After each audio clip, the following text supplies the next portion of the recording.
to the State of Our Schools presentation. At this time, we'd like to ask everyone to please take your seats so we can begin the State of Our Schools presentation in about 4 minutes. Thank you.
It's my pleasure to welcome everyone to the 2013 State of Our Schools event.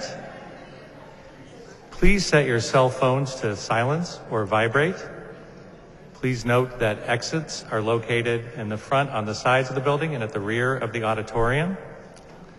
I understand because we're in a school, a loud bell is going to ring at exactly 7 o'clock.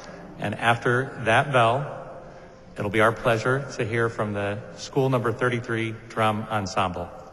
Thank you.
And now, the School Number 33 Drum Ensemble.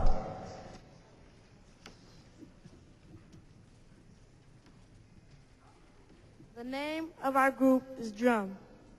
D stands for discipline. People with self-discipline are stronger. R stands for respect. People with self-respect make good decisions. U stands for unity. We work together. Say we, not I. M stands for music. Drum stands for discipline, respect, and unity through music.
I think we owe them a second round of applause to school number 33. Thank you.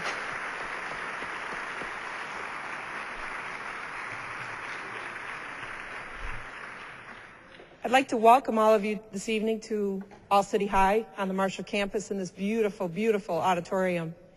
We just have a few housekeeping things before we begin, and so that the fire marshal doesn't come and ask us. We do have 4 exits. This one straight out here enters into the parking lot. The one to my right goes into the back hallway where someone will direct you right out. And of course, there's 2 exits in the back. So again, welcome to this non-traditional high school where school is open from 7 a.m. to 7 p.m. and Chip had to wait for that final bell and that bus when students left at 7 o'clock this evening. In 4 short months at All City High, we've accomplished 50% of our students attending summer school right here on our campus with the same teachers that they had in the fall in order to build continuity and positive relationships. This Friday evening, the district will be hosting their winter graduation. There are 68 graduates for the winter graduation. 25 finished their instruction here at All City High this fall. Thank you. Every one of our students is mentored. We call it our family of 5. Every single adult in this building adopts 5 students to be their school family, and they monitor them throughout the day. So many schools have tried to accomplish mentoring, and we've done it with no extra time built into the day. It's just to create a family atmosphere. On the 7th day of school, after bringing 5 schools together to a single campus, right here in this auditorium with 1,100 students, we hosted the Harlem Gospel Choir. It was a wonderful kickoff to the school year and building unity to come together. Every day in the lunchroom, a high school lunchroom, we have chess tournaments. I don't understand how to play chess. The students keep telling me they'll teach me. 25% of the lunchroom is in silence. They're playing chess and students stand over and watch them. But I have to give a shout out to our chess team because they just arrived back here on the campus after beating Rush Henrietta and Spencerport tonight in chess team. Congratulations.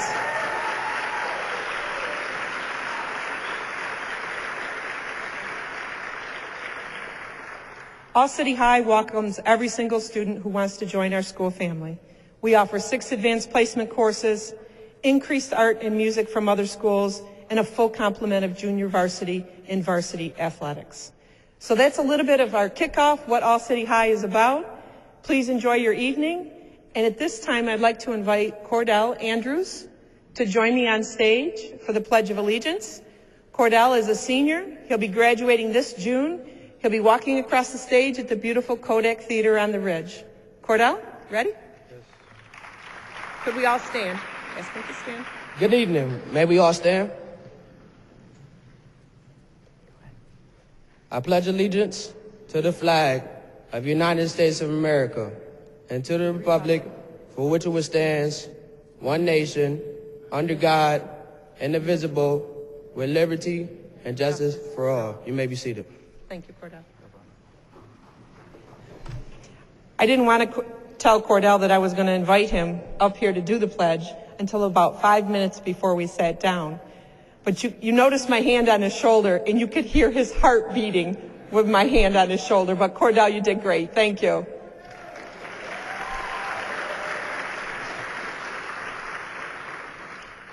With our increased art and music programs here, it's my pleasure to introduce the next soloist, Molly Rosato, to sing the Star Spangled Banner.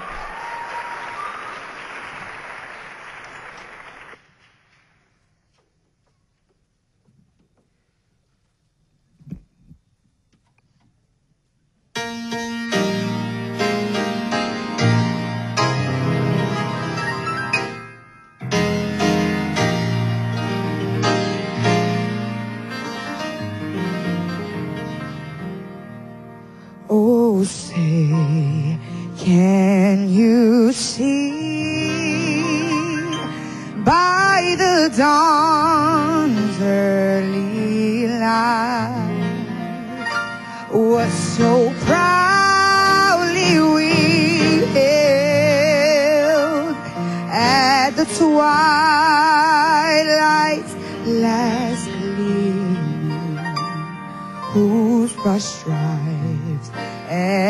bright stars to the perilous fight. O'er the ramparts we watched were so gallantly streaming, and the rocket's red glare, the bombs bursting in air, they flew through the night, and that our flag was still there. Oh, say, does that star-spangled banner yet wave for the land of the free and the home of the brave?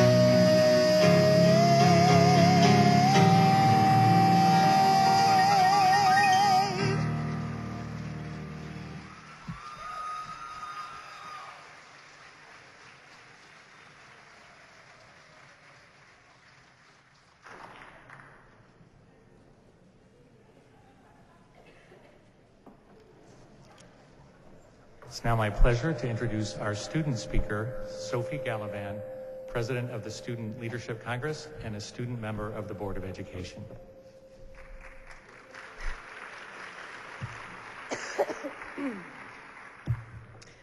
I kind of have lost my voice a little bit, so excuse me. But hello, everyone, and welcome to the Rochester City School District State of the Schools Address. For those of you who are new, my name is Sophie Gallivan. I'm the student representative on the Rochester Board of Education and president of our district's Student Leadership Congress. I am honored to be here tonight and think it's very fitting that we are all gathered here to share information and concerns about our district in conjunction with our celebration of Black History Month. I'm also honored to be a student in the Rochester City School District, where I, along with so many other students, have been afforded the wonderful exposure and experiences that our district has to offer. Sorry. My goal tonight is to share with you, or maybe for some, convince you that despite the consistent barrage of negative data and media coverage, that things are happening for and by students that warrant recognition and celebration. More and more students are signing on and showing up to participate in efforts that are geared towards transforming our district's success rate and to become a model for students in other struggling urban districts. Students have been assisting with early literacy through Dr. Vargas's Rock Read program. Also, 2 students from each of our city schools have been selected for their leadership qualities to be part of a newly created superintendent advisory group. Meetings are held where information, both good and bad, are shared with Dr. Vargas about each school and where the superintendent gives assignments to students to take part and create different district initiatives.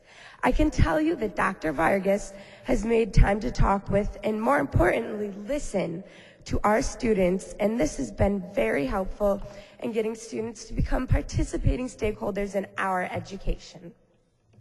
I especially want to share with you what I feel was a highlight for our students in our district. Back in July, on one of the hottest weeks of the summer, a variety of Rochester City students from Youthers Resources, the Freedom School, and the district, along with numerous city officials, community and business people, faith leaders, child advocates, and parents, people such as Jennifer Leonard, Dana Miller, Wallace Smith, Kate Bennett, Hilda Escher, and many, many more, came together, and we got on a bus and headed to Cincinnati to attend the Children's Defense Fund Conference. This was a great experience that provided our students exposure to areas outside of our city. to other communities and student activists looking for ways to collaborate and to be utilized to improve both quality of life and urban education. Rochester students heard and had the opportunity to meet with educational leaders like Marian Edelman Wright and Jeffrey Canada, just to name a few. The last of the 4-day trip was the most anticipated by students because Maya Angelou was the first speaker of the day. I set my alarm and was at the convention center by 6:15 in the morning so all the students could get a good seat, which we did, thank God.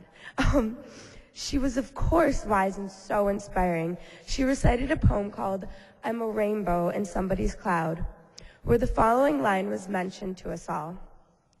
Show some kindness to the folks who thought that blindness was an illness that affected the eyes alone. Miss Angelou did not disappoint, but we were also so moved and inspired by the parents of Trayvon Martin, who, despite the horrifying loss of their son, they showed up to honor him by encouraging all of us to do well in school and to invest in those who need support and speak up for those who need help. Lastly, I would like to ask that we continue to provide opportunities like these for the Rochester City School District students so that we can continue to participate and celebrate the greatness our students and therefore our district has to offer. Thank you.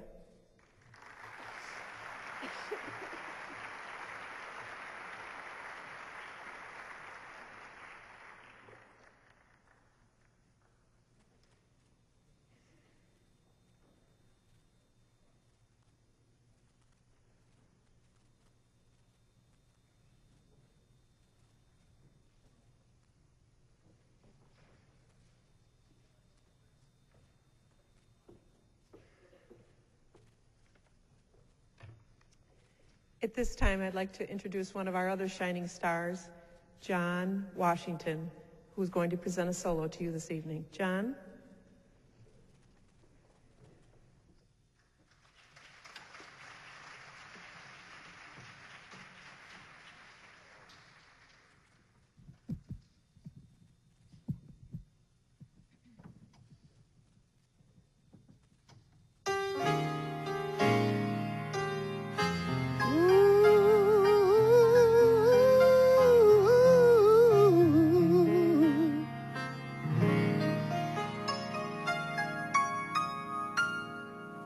Tears streaming down,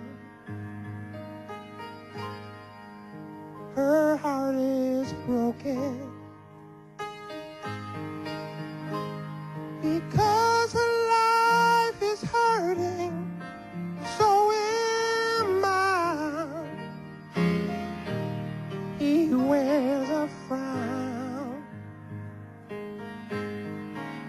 his dreams are choking,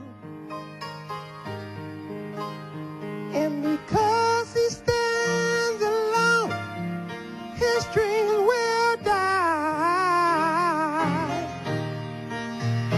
So, mommy, I come to you and say, as I sound aloud the warfare of today, hear me, I pray. What about the children? To ignore is so easy. So many innocent children will choose the wrong way.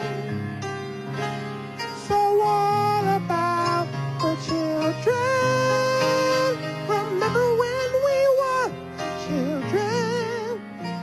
And then now for those who love us and who cared enough to show us, where would we be today?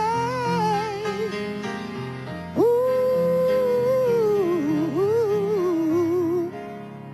sir, where is your son?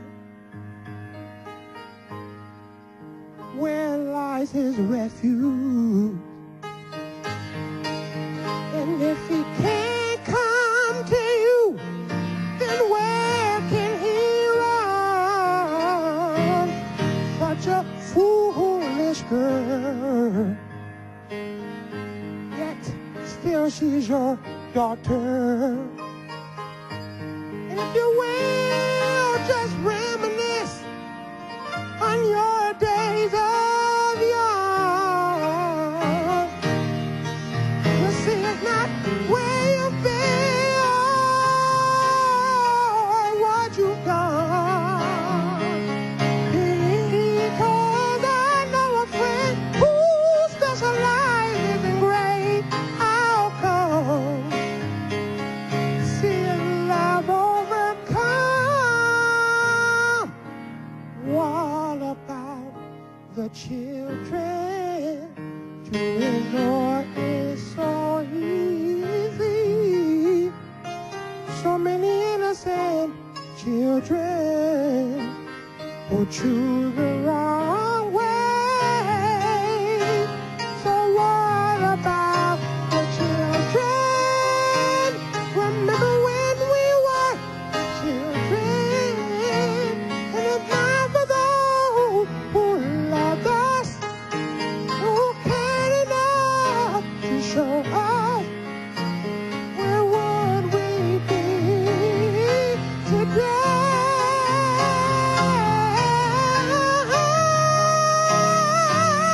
What about the children?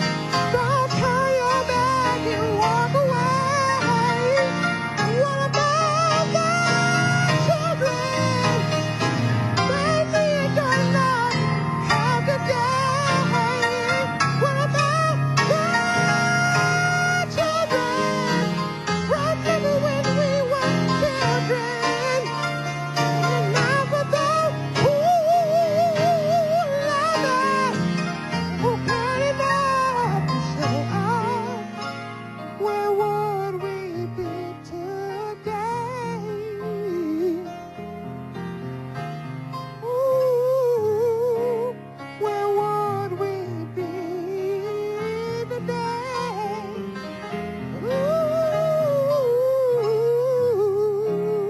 where would we be today?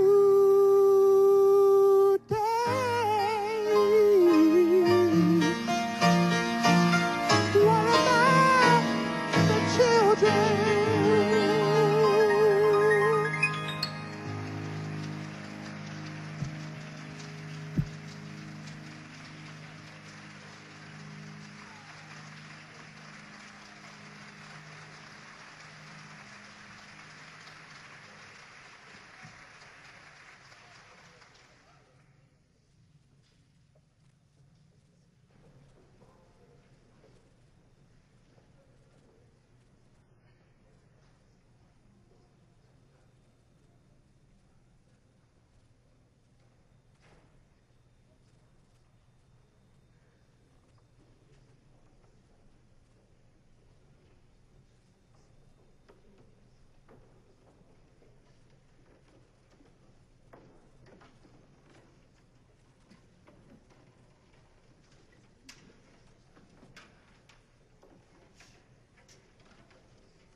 We have one more musical treat for you. It's my pleasure to introduce the East High School String Ensemble.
Good evening. Good evening. Much better, much better. I know we heard some great music. I'm hoping that folks didn't fall asleep that quick. Dr. Vargas hasn't even gotten through page 400 of his PowerPoint presentation. I want to take the opportunity to thank everyone for coming out tonight. I particularly want to thank my colleagues on the school board. Our student representative, Sophie Gallivan, is here, who you heard from earlier. Thank you for being here, Sophie. Vice President of the school board, Commissioner White. Commissioner White, thank you. Commissioner Cruz is also here. Commissioner Campos, Commissioner Adams, and Commissioner Powell. And our partners in government we have here, Senator Joe Robach is here. Thank you, Senator, for being here. County Executive Maggie Brooks, thank you so much. Mayor Tom Richards is here. Thank you, Mr. Mayor. And Judge Rainbow Morris, I saw, is also here. Thank you, Judge, for being here. And I hope I didn't leave out any other elected officials. If I did I miss anyone? Is that Council President Lovely Warren?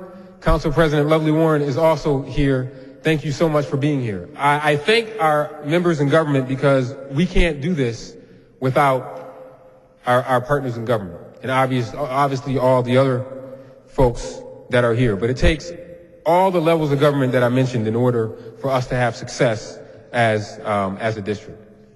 I'm often asked, do you get discouraged being president of the school board? Isn't that a difficult job? But I think we just answer that with the performances that you saw tonight. Let's give all of our performers another round of applause.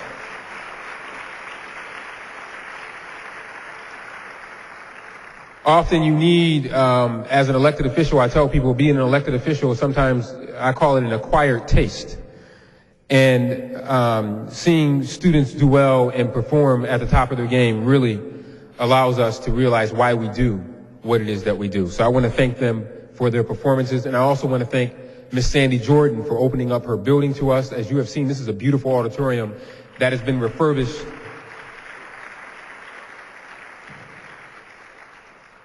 I was saying to someone, I said, this is such an auditorium, we got to rent it out and get some money off of it. I just want to briefly touch on some goals that the board have been focused on over the this past coming year as a governing body, and the superintendent will discuss many of these things in his report that you're going to hear to the community that he's going to give you in a few minutes. I'll be very brief. Everyone knows that I believe in the 5 B's of public speaking. Everyone knows what that is, right? Be brief, brother, be brief. So I'll be extremely brief. The board's objectives are simple. As the governing body of the district, we're interested in academic achievement, school safety and environment, performance management, fiscal oversight and accountability, and customer service. The things that I say to people are no-brainers, things that are necessary in order for us to be able to move our organization forward and for us to be able to accomplish the things that will make all of us in the community have confidence in us as a district. As we move towards 2014, the budget priorities are implementing strategies to address literacy and language skills development. Obviously, we understand if our kids can't read, they're not going to be able to do much else. Expansion of early childhood development and programming, the development of extended day and school year options, and an increased emphasis on parental outreach and involvement. We want to be inundated with parents complaining, but also cajoling in order forcing us as elected officials to do better. Because we know that school districts that succeed and do the best are the ones that have parents that push us to be high performers and to do better. And also, the early childhood development programming is something that I can tell you as a board member I've been personally interested in, because we know that $1 invested in childhood education is $1 less that we're going to invest in prison systems, $1 less that we're going to address in remedial education down the line. So that is something that is extremely important to us. We committed to class size reduction and accountability designs, replicating locally proven educational approaches. We live in a great community where people are doing so many great things, and many of the people that are doing those great things are represented in this room today. And we want to make sure that we bottle what works in Rochester and infuse it across the district so we can move to the next level. Addressing the concentration of poverty to better serve our families. We understand the data. You'll probably hear from the superintendent, but I don't need to go over and over again the challenges that we have with poverty in our community. It's something that we cannot ignore, and it's something that we cannot keep our head in the sand about as we move forward. We have to address it, and the time to address it is now. And then lastly, supporting neighborhood community model schools with wraparound supports. In order for us to build a strong city, we have to have strong neighborhood schools. And the board is committed to making sure that we build a strong city by building up our strong neighborhood schools. I want to lastly end with our promise. And our promise has and will continue to be to recruit and organize parent and community support, to include parents and community members in school decisions, and develop parent and community leaders as leaders so they can one day take the positions of members on the Board of Education. We have parent representatives on every single one of our board committees. And design effective forms of communication and integrate and identify community resources and services. I want to thank the superintendent, who you're going to hear from, for all his work that he has done over the past year and a half. He has done a yeoman's job at trying to position the district for greatness as we go through transitions. And we've been through many transitions in this community. And one of the reasons why we picked Dr. Vargas to be our leader is because we believe that he can bring and has brought stability to a district that has had a rocky period over the last 3 to 4 years. We believe that stability is important, and we believe that he has brought and will continue to bring a level of accountability so that when a person walks into a building like All City High School, that we don't make excuses because some of our kids may come from poverty backgrounds, or they may come from challenge situations. Dr. Vargas has put forth a plan and has modeled the behaviors from the top of what we expect of our students. And we hope that we illustrated that tonight with the student performances, that we expect a level of excellence regardless of what zip code you live in the city. So I want to bring up Dr. Bohan Vargas, who will take us through the rest of the evening. Thank you, Dr. Vargas.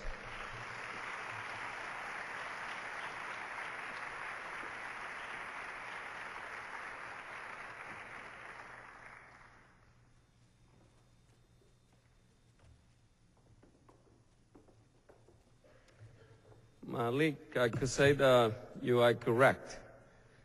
Being the president of the school board is a tough job. I used to be one. So I speak from experience. And I remember when you were 12 years old, and Malik had a perfect attendance. So that could tell you what I'm going to talk about. And he was successful because he came to school every day, behaved, and by the way, your mom, might she rest in peace, she never gave you a break. It didn't matter how cold the day was, right? Or no excuse. Needed to go to school, put your best effort, and I was so proud of you, of your high expectation, but also your parents, and every teacher that you speak to, that you had it, speak very highly, or your discipline, which I have learned a lot in terms of what is possible for our students. So let me thank Maggie Brooks, our mayors, our president of city council, and we have many distinguished guests as our board members. President Evans, thank you. Vice President Wise, Mr. Cruz, Commissioner Campus, Commissioner Adams, and Commissioner Power. Thank you. And I also want to thank my team and the people that work in the district that are here tonight. Please stand, because every day you get out to work so hard. My team and anyone who works for the district, please stand.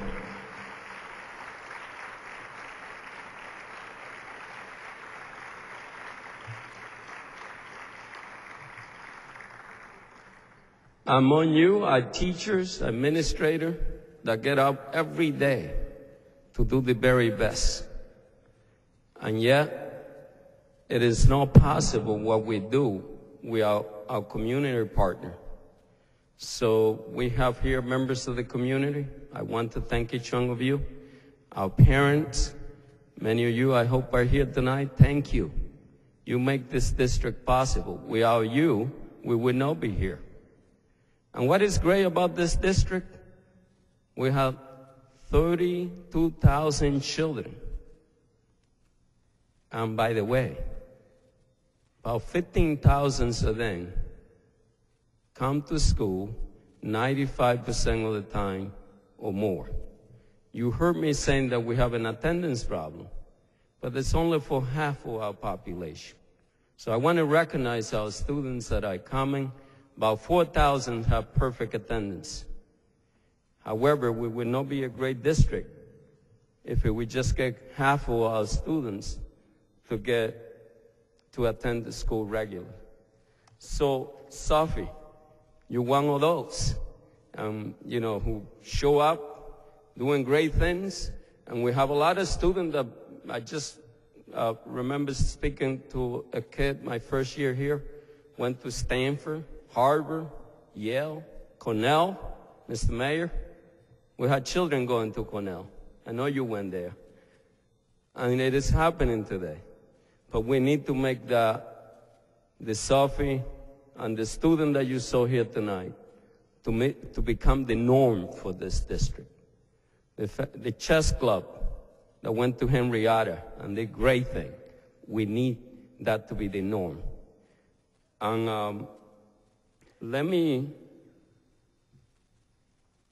I know Malik, you did the job for me, so in Stumley, you thanked so many people, but let me thank Joe Robat and others for, once again, we cannot do this with our partner, Peter Carpino, who is here from the United Way. Thank you. And there's so many of you here, the judge and others that I could thank you, that is making the work possible. Mary, every time I see you in Wegmans, you say you need to clean our school. Thank you for telling that to me. And I know that every time you see Malik, you say the same thing. And when you see Patty and our chief of staff, you say the same thing. And you are part of the citizen of this community that make this possible. Let me get to talk a little bit about the challenges that we face. You know this, so I don't need to remind you of the challenges that we face, but let me be brief. 55 of our 60 school buildings are in urgent need of improvement. 55 of our 60 schools. We have the lowest test score in New York State, 48% graduation rate, and don't need to tell you that we have a $50 million budget gap. Despite this challenge, we have a firm belief that we can turn the district around. And let me just say one thing for our families and our community and our distinguished guests here. Our graduation rate will not improve. It will go down. And the reason is not necessarily that our students are learning less. It is that now in New York State, children are required to learn more. Every single student in the general education program had to have a region diploma. No longer the Board of Education could design a local diploma for students. So this is a new challenge. So when you read in the newspaper that our scores are going down, it's not necessarily that our teachers are working less or our students are learning less. What it is that this is a new day. It's the 21st century, and it's going to require that we relentless focus on instruction and supporting our children. and we will be able to turn the district around. Another challenge that we face despite meeting the new challenge is declining enrollment, which again is due to several reasons. But beside the fact, the Rochester City School District will be a smaller district, but we will make it a better district. Just because we are losing population, that doesn't mean that we cannot turn that challenge into a positive. So, yes, we will succeed by creating a district that is highly disciplined and accountable, and with high expectation for our staff, our students, and our community. We can, but we must be disciplined, accountable, and with high expectation for everyone. I will touch on three things that we must do immediately. We must improve the student achievement. We must allocate our resources in an effective and efficient way so that we can fund our priority. And yes, we must engage our families and our community. We cannot do it alone. Although we do have the ultimate responsibility for educating our children, there is no way that the Rochester City School District could do it alone. Again, thank you to each one of you who are already helping us daily. And please, I urge you to continue to help us. And to every parent that is listening, we are going to ask for help from you as well. So, improving student achievement. First things that must be done in this district is that the Rochester City School District provide the least amount of instruction to our student, that our students receive the least amount of instruction than any other group of children in Monroe County. For example, if a child is attending school in Arundequay, that child, West Arundequay, has about 3 weeks more time on instruction than our children in the district. Common sense tells us that if our children need more and need more support, that we are going to need more time. We do understand that time is not enough. It's not the only thing we need. Of course, we need to improve our instruction. Of course, we need to improve art, music, sport, and extracurricular activity. And yes, we need to have a vigorous curriculum for every child. But this is not possible unless we give our children and our teachers more time to provide the support that they need.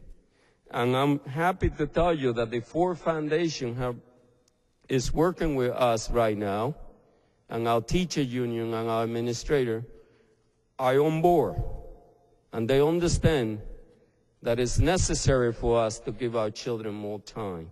And next year, we will have 10 schools that will be providing our students with more time on task, more opportunity for academic support, to take AP classes, for arts, music, sport, extracurricular activity. So our children will have similar opportunity to the children outside the city. That is possible, by the way, and we can do it with the same budget. I am the only superintendent that I've been asked by many of my colleagues to say, how could you be saying that you are not cutting music, art, sport, or extracurricular activity when you have a budget challenge? I say, because we are going to spend our money differently. Plain and simple. We had to have priority here. And the priorities for this district, and I have pledged to the board, President Evans, you will never see a budget where a superintendent that will cut arts, music, sport, or extracurricular activity, or AP, or rigorous curriculums for our students. We cannot do it. We cannot do it to our children. They don't have a second chance. Maybe it's because I didn't have art in high school that I'm so passionate. And I couldn't sing like that young man that you witnessed tonight. But I want to tell you that the thing that troubled me the most is the lack of opportunity that our children have, because we have a culture here. A particular Wednesday, my wife, Jill, thank you for being there, but Wednesday is her worst day for her. Because she hear me and say, look, I went to Monroe High School at 1:15, and we have a culture like we swept the children and send them to the neighborhood, knowing that they need support, academic, social, emotional, and yes, they need a great band, great sport, football, all things that we used to take for granted. Let me tell you a story about sport here. My first day as a superintendent, or instructional day, I went to Monroe High School, and there was a group of children with the Edison uniform, football uniform. I said, oh my God.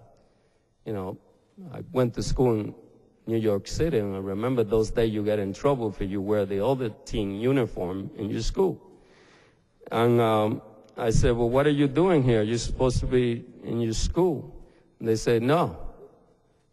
We go to Monroe, but we don't have a team here. Our team is shared with Edison. A recent study from Harvard suggests, and it is confirmed by my experience here in Rochester, that if you're a black male or Latino male in Rochester, you have less opportunity today to play sport than you did 15 or 20 years ago. So our priorities informed by students and my experience going to our school. So I said, and continue to say, that we are going to increase it. You're going to see more sport in our school. Reading. Common sense, and President Evans just remind us, if we don't get our children to read by 3rd grade, they are going to face serious challenge. When a child is not reading on grade level by 3rd grade, the research is very clear. That child is going to face difficulty in 4th, 6th, 7th. And if there is not appropriate intervention by 8th grade, the likelihood that that child will drop out of high school is about 70%. So the district will not be able to improve our graduation rate in a significant way unless we improve the reading level of our children by 3rd grade. It's common sense. Pre-K to 3rd grade, you learn to read. From 3rd on, you read to learn. Every educator knows that. Our teachers know that. They have been telling that to us. That is a difficult task unless we help our children to read by 3rd grade. That's what I'm asking every adult, every parent, every social agents organization, every government organization, every uncle, every adult. Encourage reading. Every guardians of parents I ask to read to their children or hear their children read to them at least 30 minutes per day. And the other day I went to school 39 and I asked a group of children, how many of you are reading 30 minutes per day? Every single child, their hand was up, except one. And I went and I asked that child, how come you didn't raise your hand? Actually, the teacher reminded me that I had ignored this child. I think that she knew the secret. So the child said to me, I didn't raise my hand because I read every night 1 hour and more.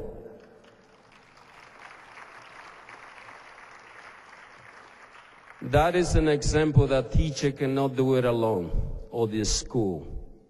And thank you to that parent.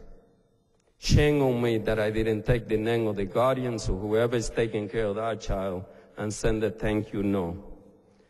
The Common Core, many of you are familiar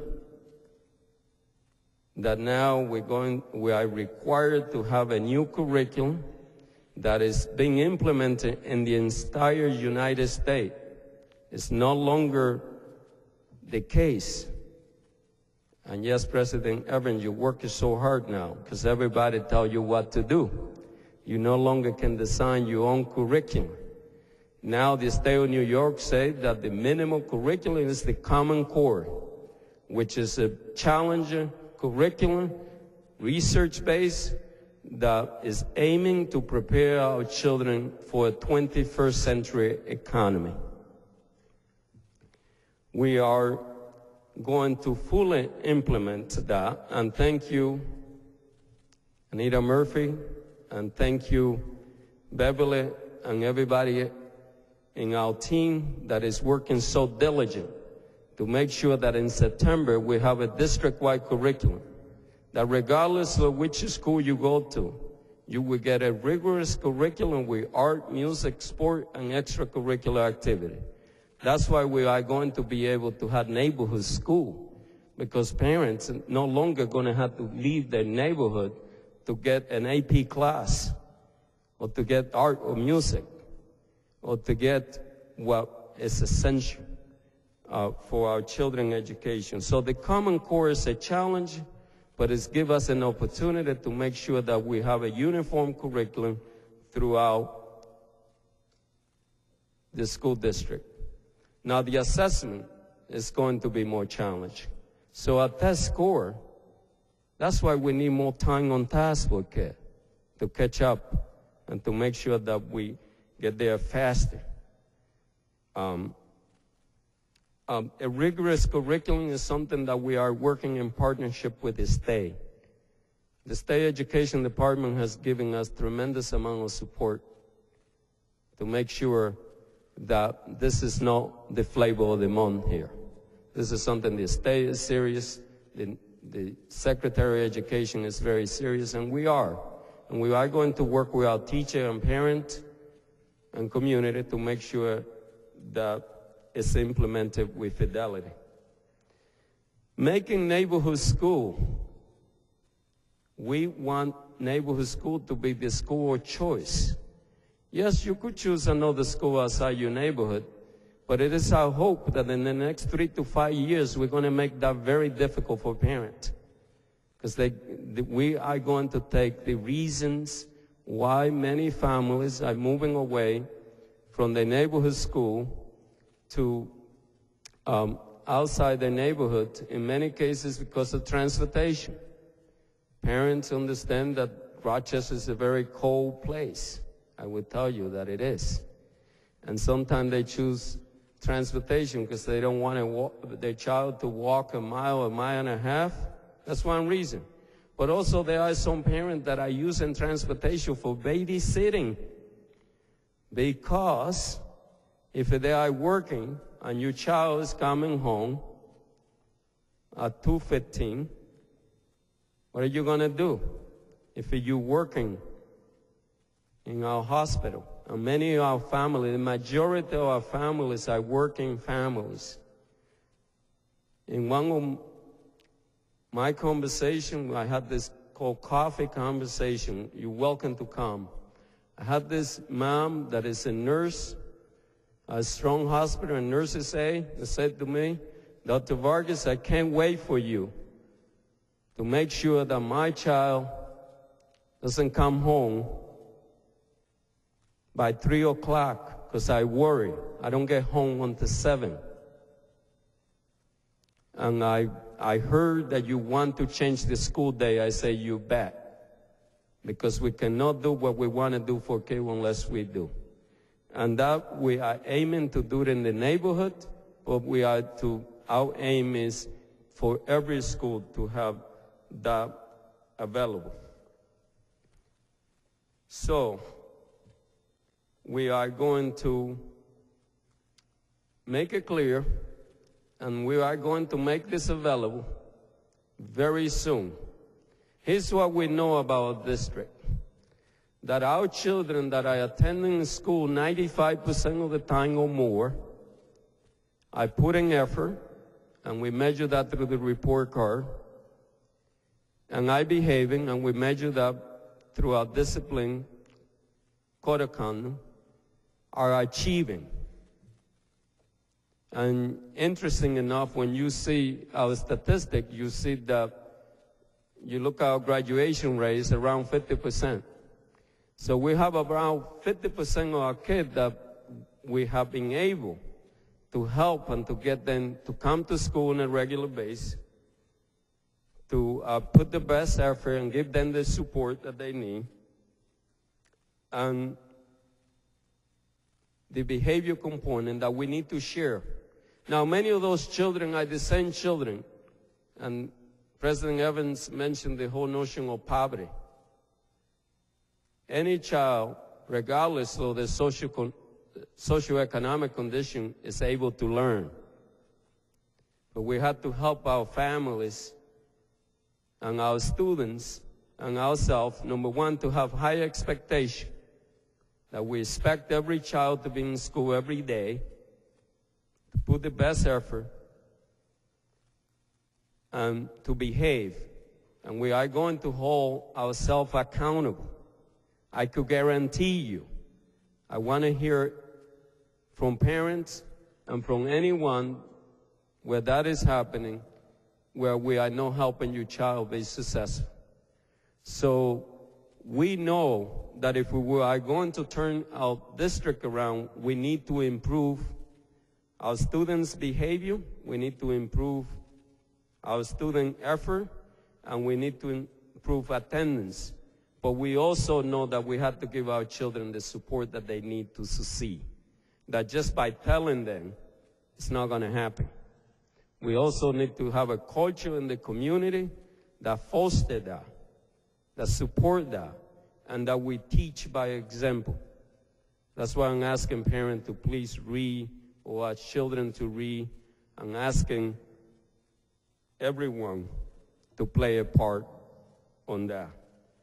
Having high expectation is not enough. You have to support our children and our families. Allocation of resources.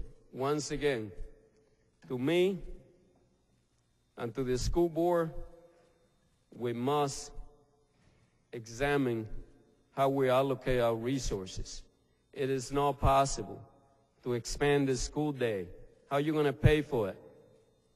I'm sure, Mr. Mayor, you would love to fund education. Give us more.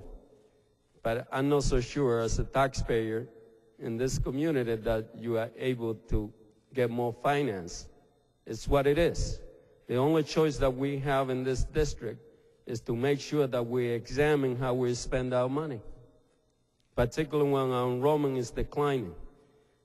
Therefore, if we are going to fund our initiative, we must be disciplined, we must be accountable, and we must have our priority clear. I'm happy to report to you that the Melinda Gates Foundation is coming to Rochester to help us align our resources to our priority. And they are willing to help us plan better so that we no longer are going to get into this yearly budget planning. Bill, you welcome that, right? Bill is working very hard. What it is basically common sense. We cannot have 50, 70, 80, 90, 100 priorities. How are we going to fund it? So we must be disciplined. And it has to be basically in what we want to do for kids. So reading by third grade, you're going to see that in our budget, despite our $50 million budget gap. We had no choice. I can't just say to parents that I'm not going to give you more time or I'm not going to concentrate on reading. The Board of Education and myself don't have that luxury.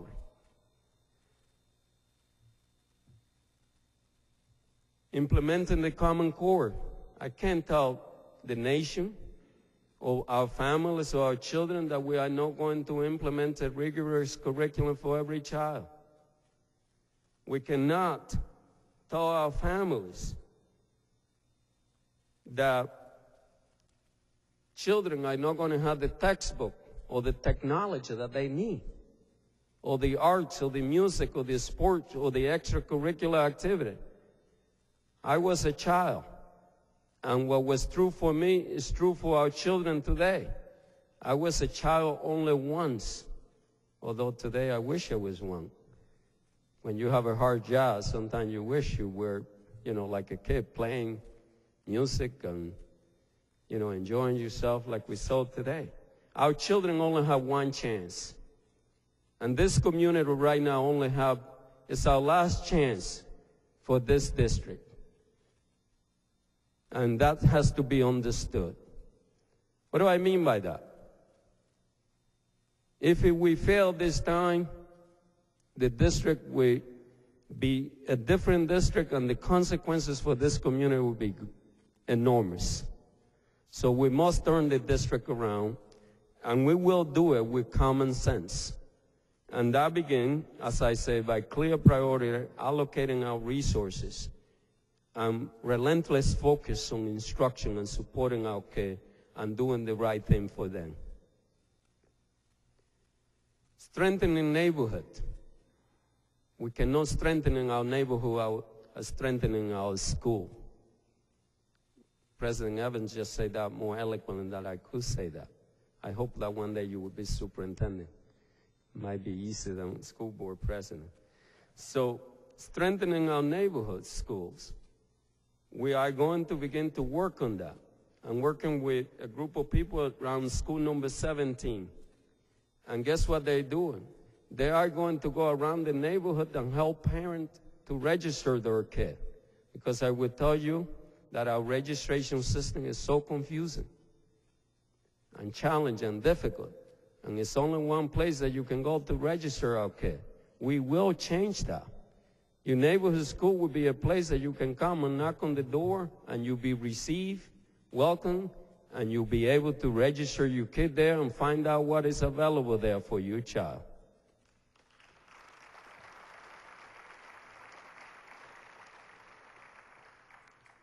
Our facility, we are not going to have as many buildings as we have today. We don't need it. We are going to have as many buildings as we need. The buildings will be better for our children. Some of them, Sophie, I know you're graduating soon, we have air conditioning, technology. We have in every classroom. Sophie and her group of students took me to her school at Wilson, and they pointed out, gave me a laundry list of what is wrong with that building. And thank you, Sophie. I heard it before, but it's somehow it's much better when you hear from the students and from the families and from the teachers and from the administrators that live in those buildings. So we are moving forward. We had no other choice to make sure that our buildings are at the standards of the 21st century. We are on phase 1 and we're moving into phase 2. And thank you to all our partners, because it's not possible to modernize our building without the support that we get from the federal, the state, and the local government. First, efficiency. The district now is taking control of healthcare costs to the best of our ability.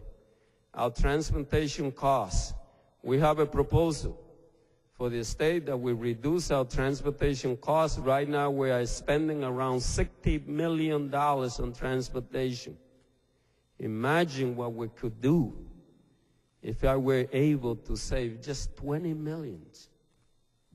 Imagine what we can do for art, for music, for sport, for support, even summer job for kids. So it is my hope that we begin to apply common sense at all levels. Let me just repeat, $60 million on transportation. Our children are spending more time moving around than they are spending studying. So it's not only saving. By the way, let me make the case that you can save $60 million, and if you don't improve student achievement, we are not going to feel like we did great things. But the reason that I'm calling for saving and efficiency is because to use those dollars for student achievement and to devote it to our core mission. I want to be clear on that. I mean, I've been fortunate that I have conversation with people that have helped me, guide me. And I remember the CEO of CIROC, Ursula, who I thanked her. By the way, we saved around over $500,000 in our printing costs. And I promised to every teacher that we do their printing for them during the summer if they requested, and we could save money through our print shop rather than have teachers spending time in front of a printing machine. All of that is good. But if we don't get our teacher now to concentrate on instruction rather than printing paper, it's a nice saving, it's a nice thing, but at the end of the day, if it doesn't improve instruction, doesn't free teachers to do the work that they need to do, we had not succeeded. The only thing that I'd be able to report to this community is that we save money. But that is not enough. Our goal here is to get every child to graduate ready for the workforce, for college and career, or the military, period. And by the way, in my books, all work is dignified.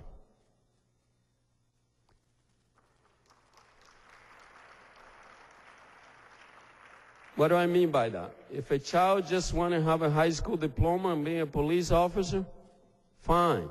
Or be a lunch person, a lunch lady, or lunch man. Why does it have to be lady?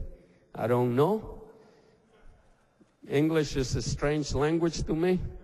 Lunch lady. Never met a lunch man, although in my high school in New York City, I saw a couple of men around. But I don't know what they were called. So the point here that I'm making is that when I talk about efficiency and the school board talk about efficiency, it's not just for saving dollars. It's for doing things for our children that we are not doing today, that we must do. As I said, if you don't believe what I'm saying, that our children have less opportunity today to play sport, for art, for music, for extracurricular activity, for AP courses. It's not because we are spending less money. It's because we are using more money for different things, such as transportation and all this stuff. We are looking for community input, parents, families, students, as we move to improve our district, not just to improve our operation and our finance, but everything that we do. We will, and we are in the right trajectory to put the district in a stable district, financially, when it comes to academics. And by the way, to the people who work in this district, I do know I have a lot of people who have said to me, I would love to move to central office and help you. No, the biggest help that I need is in the classroom and managing our school.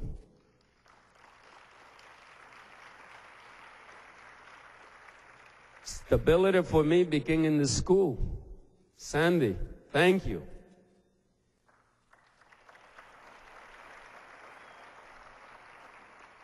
I gave Sandy the most courageous task. People told me you cannot put children together from the east and west of the Genesee River. There's different trouble you're going to get. They have different school. And we had a group of school that is called phase in, phase out. And what that means is that you close them slowly and you open new school. And the morale was very low. Our students didn't have the opportunity that they need that you saw here today. And I want to publicly acknowledge, thank you for your effort and thank you for that courage. You did believe in our children. And you did believe when people were telling me why we couldn't do this. And by the way, it's not perfect. It takes 3 to 5 years to do something well.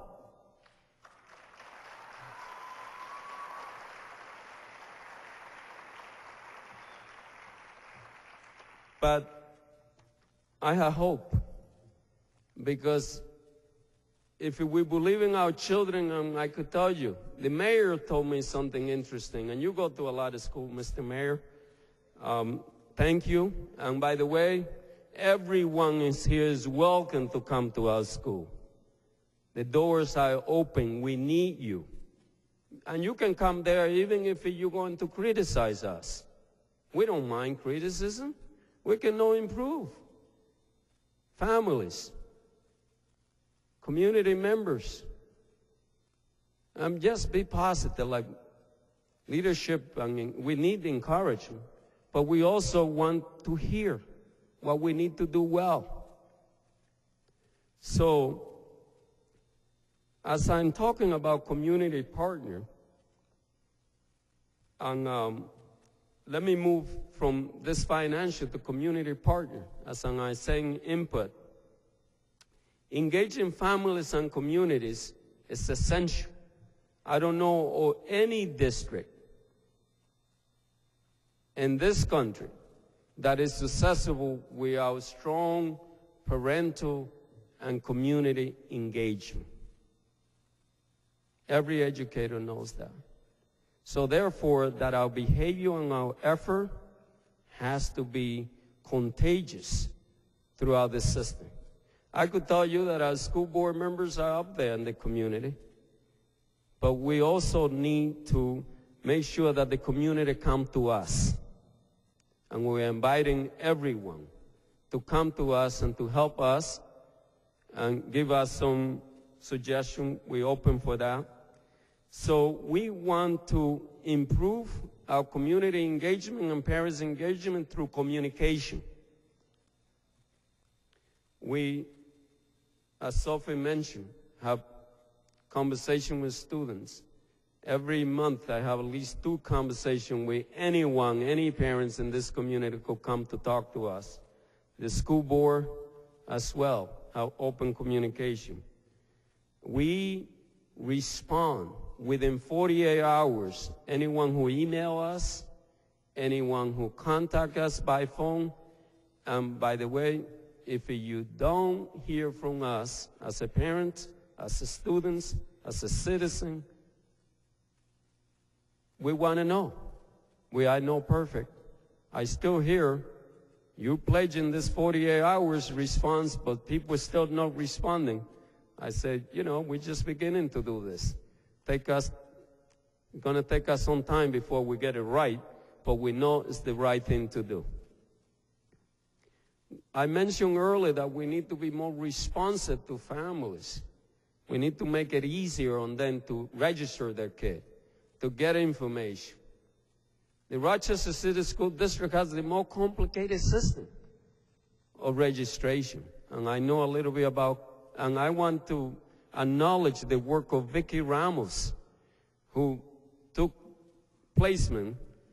And at one point we were asking parents to select 7 different schools, to which they were very confused, because we continue to rename school. And they said, well, we never heard of that, but I will check it, because the district will say, unless you check 7, we have We don't want that. So Vicky, thank you. You brought a little bit of common sense.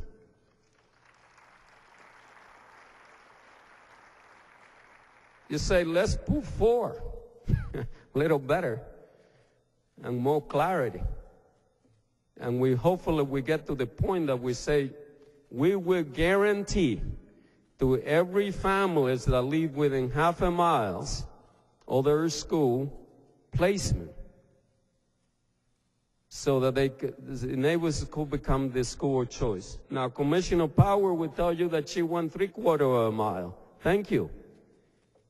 You know, that's even better for me, because that expand that.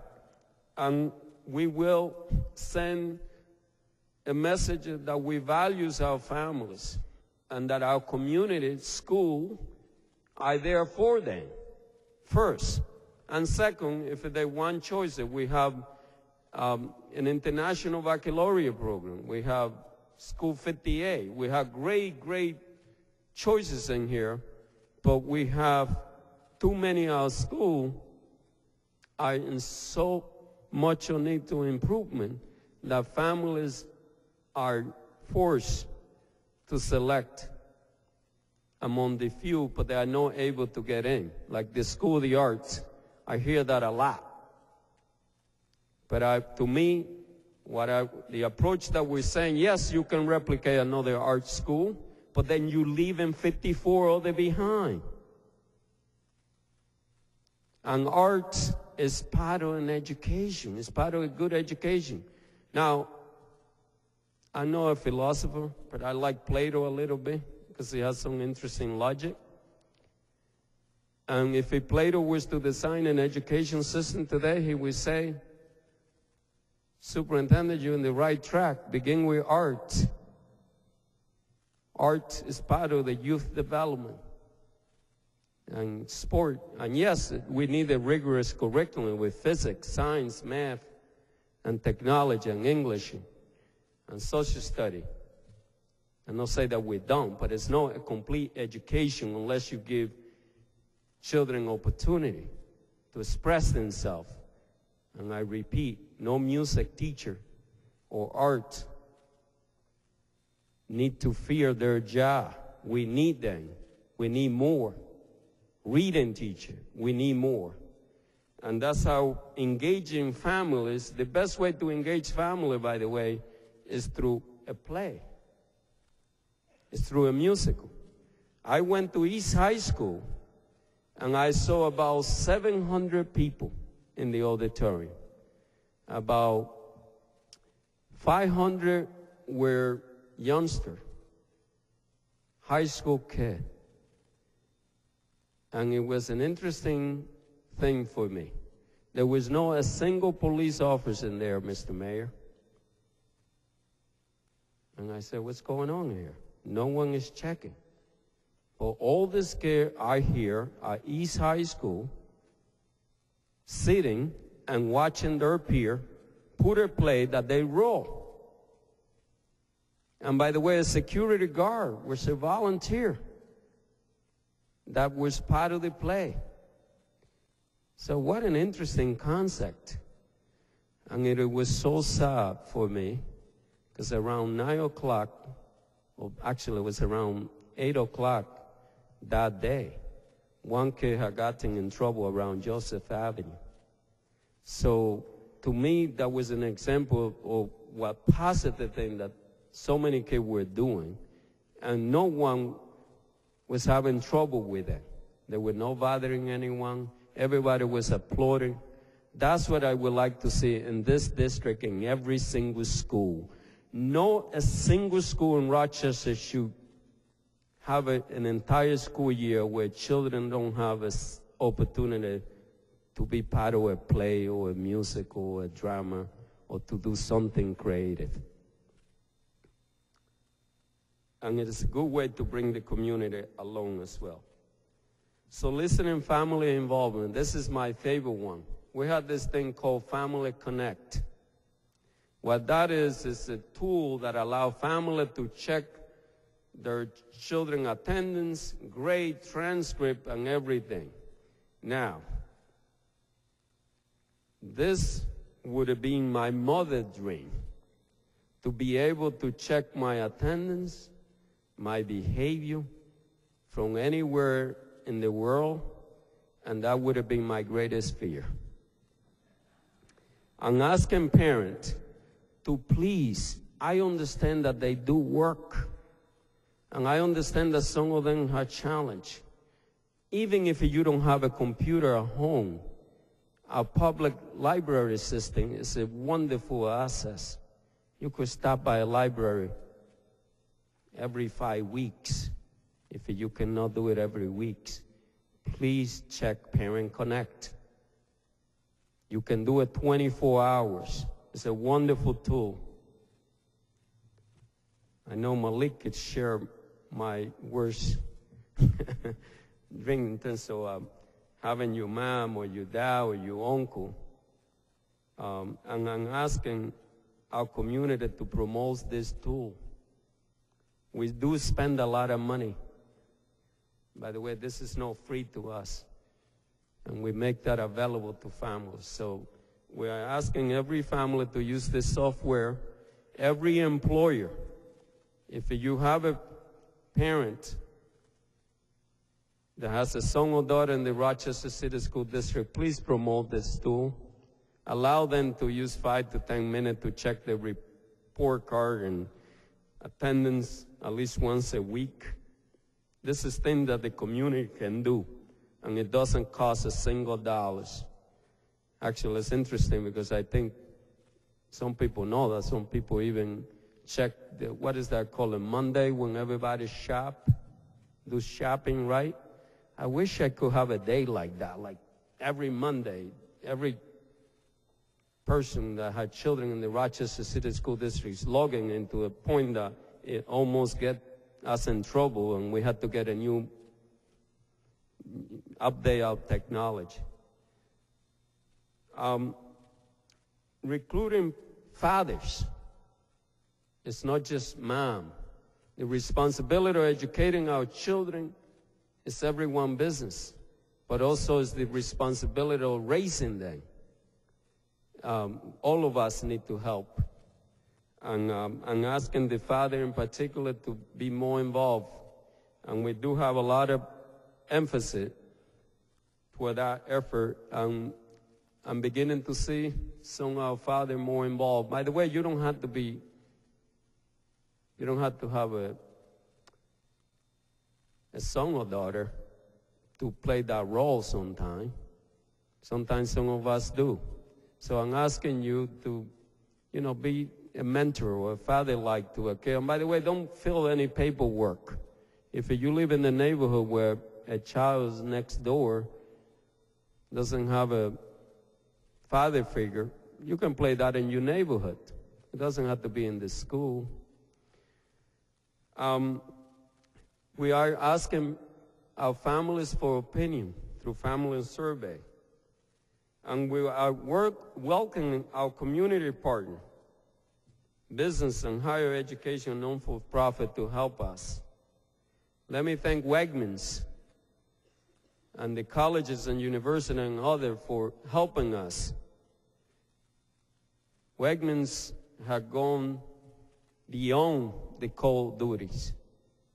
Paul Esperanza, for example, spent time with children in our school. And the only thing that I'm asking him and others, don't give up, because this is going to take some time before we get this right.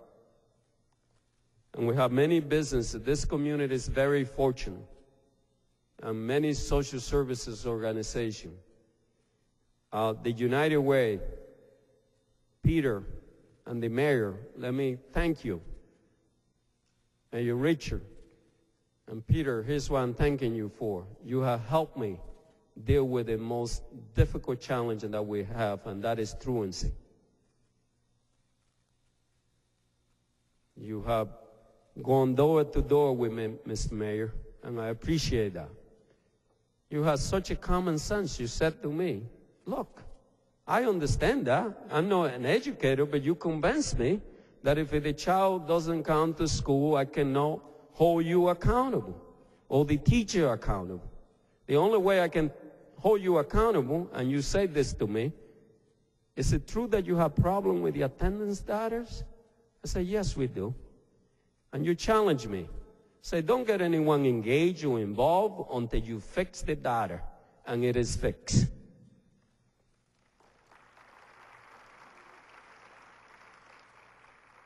And the reason I can tell you the children that are doing well and are coming to school daily is because our attendance is fixed. And by the way, part of the result that you're going to see declining on graduation rate and declining in our result is that we did clean the book. Ms. Murphy is a former official with the State Education Department. We told the commission, we say, look, we were not taking attendance the right way. There were certain things that we were not doing right. We are going to correct the problem before you tell us. And we did remove close to 1,000 kids that are going to show up in our dropout number. And thank you again for those of you who have helped us with truancy. It's something that we believe we must do. And we will do and do it right. Our goal is to have 90%, 95% of our students attend school on a regular basis. Now we have some schools that only 65% of the kids are showing up on a regular basis. Anyone will tell you that any school that is below 90% on the so-called average daily attendance is a school that is in trouble. Period. The Board of Regents know this. Every educator knows this. That's why we need to get at least 95% of our children to attend school in order for us to turn the district around. Again, the Rochester City School District has the ultimate responsibility for educating our kids, but we cannot do it alone. We have to get help from families, community. I have met youngsters that they say, I wasn't in school because the alarm didn't go off or whatever. So you saw me yesterday going door to door. We had a community-based organization and all they helping us with this. And by the way, this is not a flavor of the month. This is going to take us at least 3 to 5 years for all of us to get it. I know that the majority of us get this, that the child has to be in school. And one of the reasons that I so appreciative of our teacher union, our administrator, and we got along and we were the first in Rochester to negotiate a teacher agreement. And the reason was because I said, look, I'm willing to sign an agreement that said that if the child is not in school, we're not going to hold you accountable. We're only going to hold you accountable for the teachers that are there. I mean, the students that are there. It's common sense, right? So 95% is a goal that we can achieve. Reading. I want this city to be the first city in the United States where 90% of the children are reading on grade level by 3rd grade. It can be done. That kid that told me, by the way, low expectation in my part, and thank you to our librarians and everybody that is pushing this, that she's reading 1 hour per night, it's going to be among those kids. And the support that we're going to give them in the summer. And reading has to be contagious in the part of adults. We have wonderful public library system here. I only could tell you because I'm crazy about the New York City Public Library, but maybe, I don't like to say, maybe we are even with them. Although the Fifth Avenue Public Library is difficult to match, but I don't think we have the money, but we are no poor here.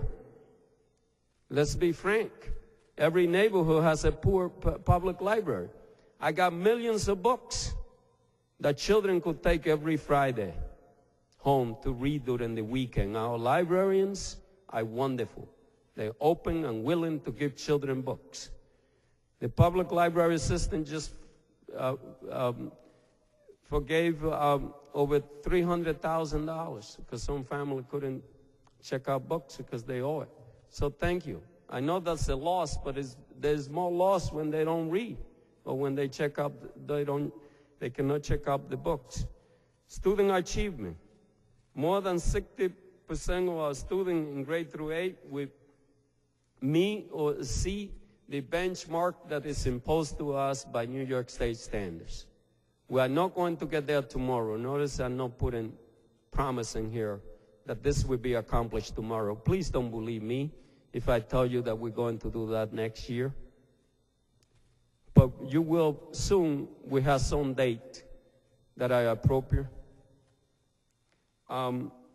Graduation rate, we definitely could get to 70% in the near future.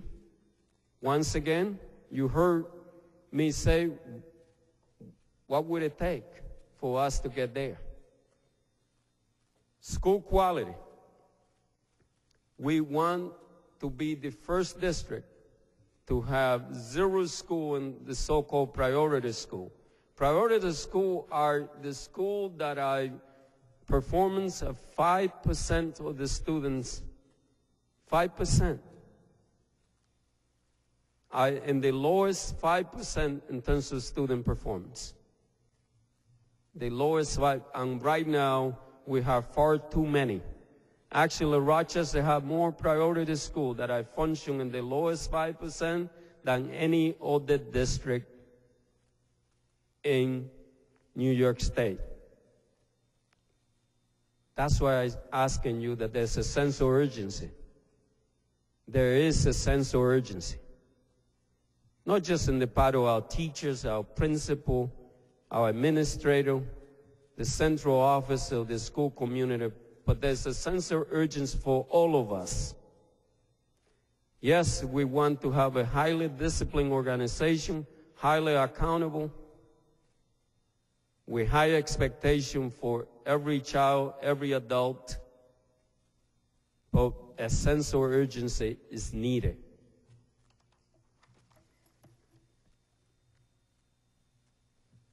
So let me finish by saying that changing are beginning to happen. We are not there, but I think that we're in the right trajectory. We're in the right track. We have a new leadership team that, by all accounts, is one of the best that you've seen. Our district finance, we are taking charge. We're no longer putting our finance in the hand of Albany or the city.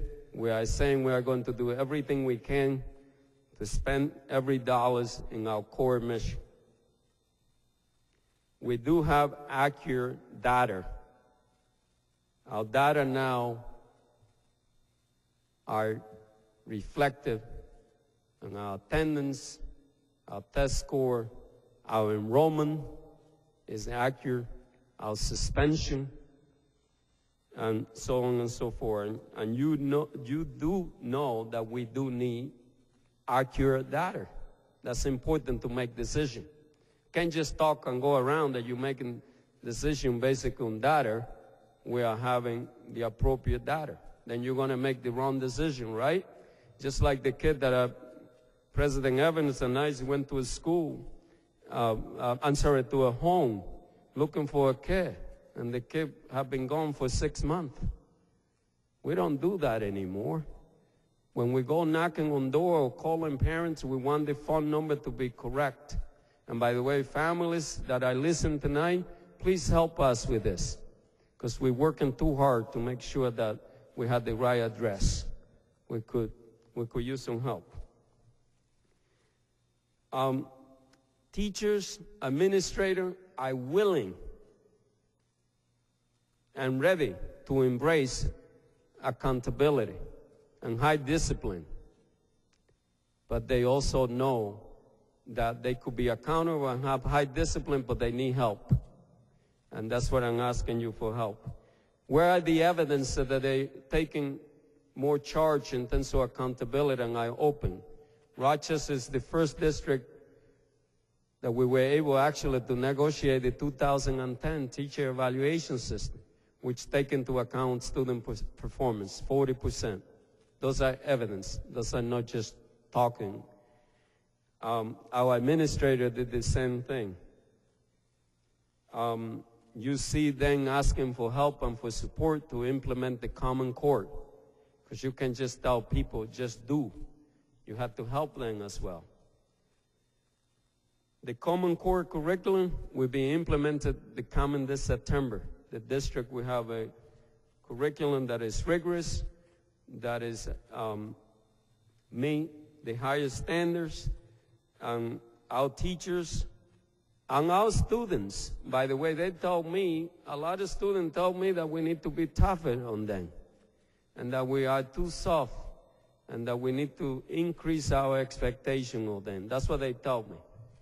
And Sophie have been there with those conversations. And I agree with them. We need to be tougher, but we need to support them. Our facility modernization project is on the way, and we hope that our second phase won't take us 7 years. So my hope is that we do that in 1 or 2 years, and we do need that. We believe in the 1 year or so, we will have about 9 of our schools will be removed from the 5 lowest performance, from the lowest performance list of priority school. Thousands of students are reading through RAC-READ. The first time that I did, by the way, I used this book that I recommended to every family, every Rochesterian ought to read, which is the narrative of Frederick Douglass, which he said, if you want to be free, please learn how to read. He didn't use the word please. It was more direct. You want to be free, please learn how to read. Now, let me be more kind with 21st century knowledge. We do know that there are some kids that might have dyslexia and all the challenges that might not make them a good reader. But that is a small portion of the population, and then we have other means in which they can acquire knowledge. But reading is extremely important. So RAC-READ is a program that encourages students to read during the school break, talking about time. We're not going to do it just during the school day. We need time to be used well in multiple places. Thousands of students, as I mentioned, are reading at home. Let me remind every adult, every family that is listening to this, it is our expectation that every child will read outside the school. We have books for them, and we need the help of their families and every adult in this community to make sure that that is happening. Our community engagement, we begin to engage the community in this more trouble issue, and that is truancy. By the way, if you want to deal with a crime situation, President warned, you cannot do it unless you address truancy, at least for the younger population.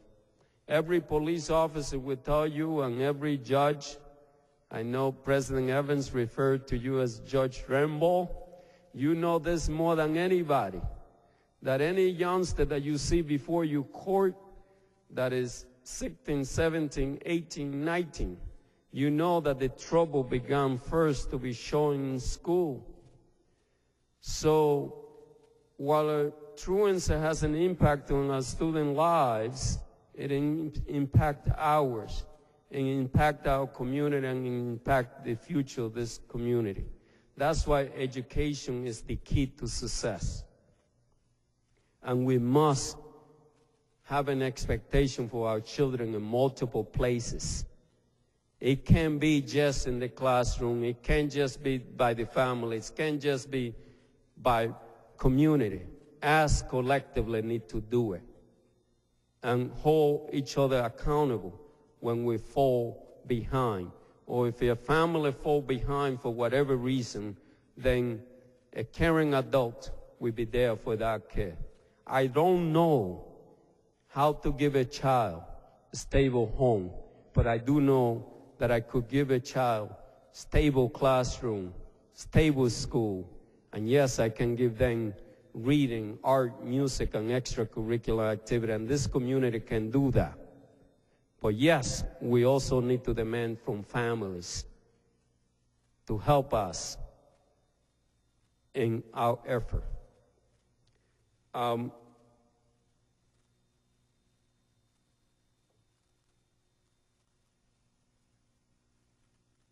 Again,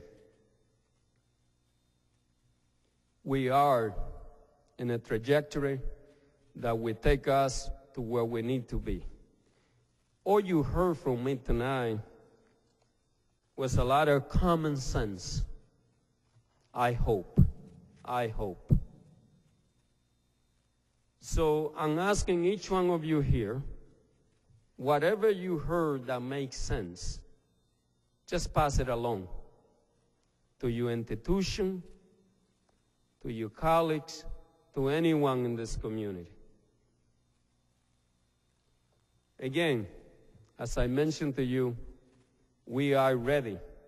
The Rochester City School District have been used at least as a model. I won't tell you how many superintendents contacted us at the last minute because they need to meet the Cuomo expectation, otherwise they're going to take some funding. And they say, how do you do it?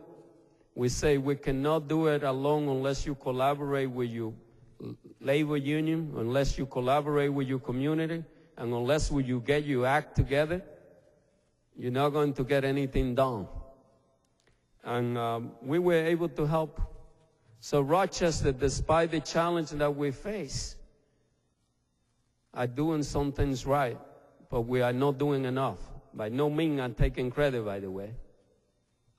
I don't want, nor do I deserve any credit until we improve the student achievement. Our school partner, we are open collaboration with everyone.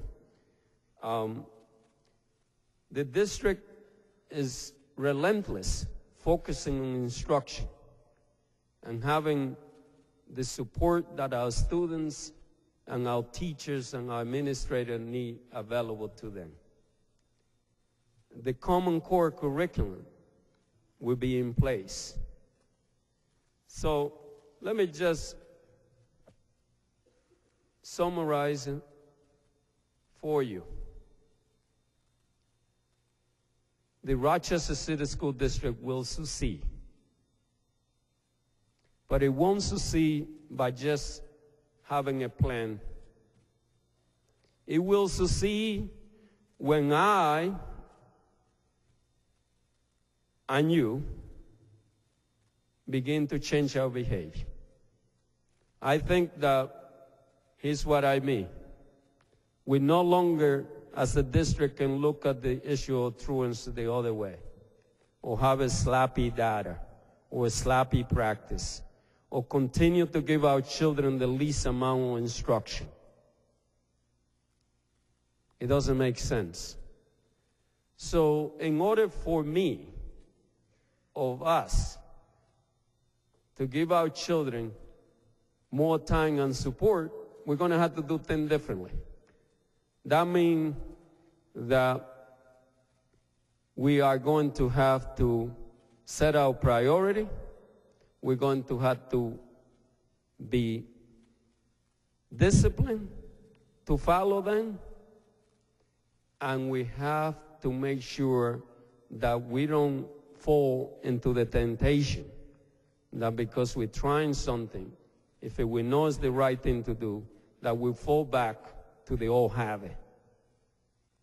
I ask my wife and I say, my hope is that I don't give up, that I don't retreat from asking everyone in here that we need to give our teachers, our students, more time and support so that they can succeed. And I thank you, I thank the community, I thank the school board, and all of you. And there's many of you that I didn't mention your name, that I hear, but please, my apologies. But let's move forward. Rochester can do it. We will do it when we begin to get back to common sense in terms of knowing that our children have to be in school, that our children have to be able to play and study and have academic support, and most significant, we have to be careful that we don't continue to give up because the district have been facing some challenges for so many years. That is true. We know that. You didn't come here to hear me say that. You came here to hear me say what can be done, and I hope that you heard a couple of the things that I do, that we can do as we go home tonight, and everyone that is listening could do some of the things that I said. Thank you so much.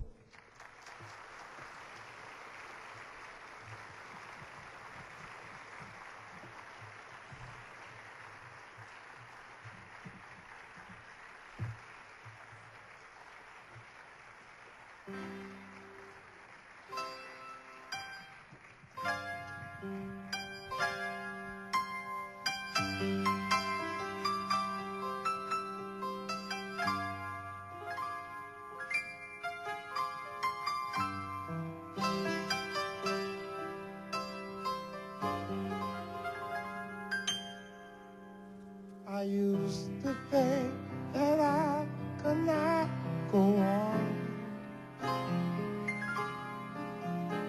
and life was nothing but an awful song.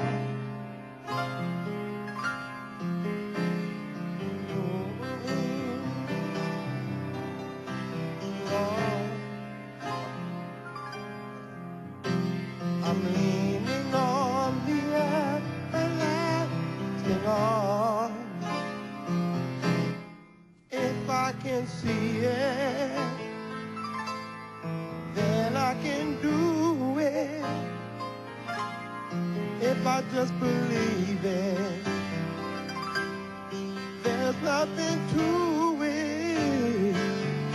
I believe I can fly. I believe I can touch the sky. Think about it every night and day. Spread my wings and fly away. I believe I can soar. See me running through that open door.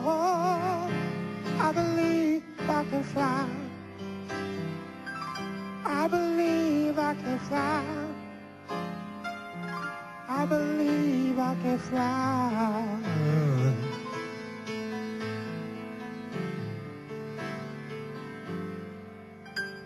See, I was on the verge of breaking down. Sometimes silence can seem so loud. There are miracles in life I must achieve.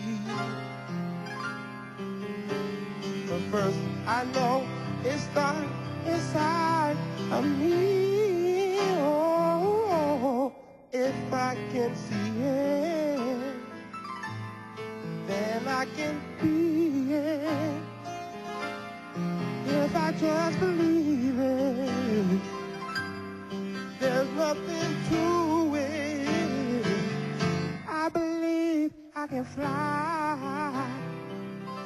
I believe I can touch the sky. Think about it every night and day. Spread my wings and fly away. I believe I can soar. See me running through that open door. I believe I can fly.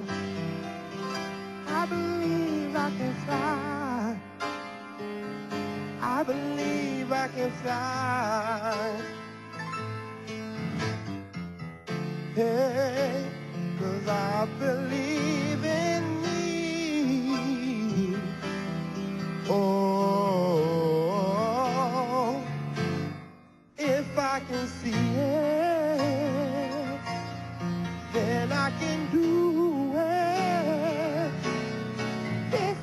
believe it.